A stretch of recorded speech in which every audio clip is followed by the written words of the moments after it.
I'm Natalie Keng, founder and owner of Chinese Southern Belle. Today we're going to make a popular dim sum treat called Chinese curry pastry puffs or curry buns. Curry is actually a blend of different spices, although you can buy it ready-made and it'll say curry powder. It's actually a blend of many different spices like turmeric and cumin. You can have ginger, anise, and there'll be some regional variations. It is an influence from Southeast Asia and India, and it's really good in the Chinese curry puffs. So the curry puffs are usually a blend of minced meat and sometimes with potato. I have a favorite Indian appetizer called samosas, which are similar, and it's usually in a fried dough. We have some ground chicken and turkey mix because this is my healthy adaptation, but traditionally it's with ground beef or pork. I made the meat filling just by sauteing it a little bit with some oil and some curry powder and garlic. I'll be sprinkling some sesame seeds on the curry puffs to make them pretty. Minced onion was stir-fried with my ground chicken with a little garlic and curry powder. And again, you can mix your own curry powder with turmeric and cumin and other spices. So for the wrapper, I'm using a puff pastry, which comes in sheets in the frozen section, and I just cut it into these squares. Some people like round curry puffs. It's up to you. I've even used biscuit dough before, and it turns out fine.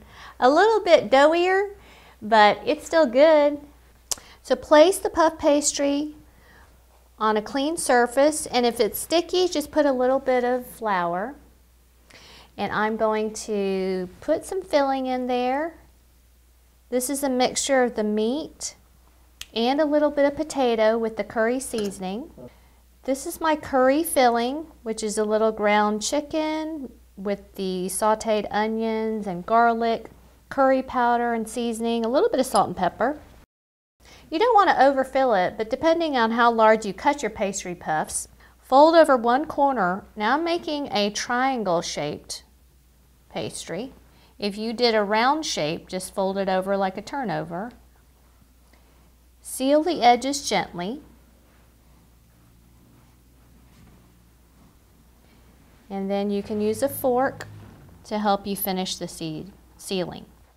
Place your curry puffs on a baking sheet and you can brush it with a little bit of egg wash. Make sure you only get the tops of your puffs. You don't want it dripping down all the way underneath. Become like a egg patty. And then put a little bit of sesame seed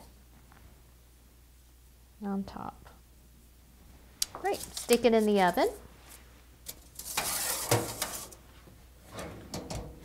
And I'm going to set it to bake on 400. And I'm going to set it to about 7 to 8 minutes because my curry pastry puffs are a little bit smaller. If you make larger ones, you might be able to set it to 10 to 15 minutes. So it just depends on how thick you had your pastry to begin with. But keep an eye on them. You don't want them to burn. Now you can have one of your favorite dim sum treats, Chinese curry pastry puffs, at home. I'm Natalie Keng with Chinese Southern Belle. See y'all later. 再见.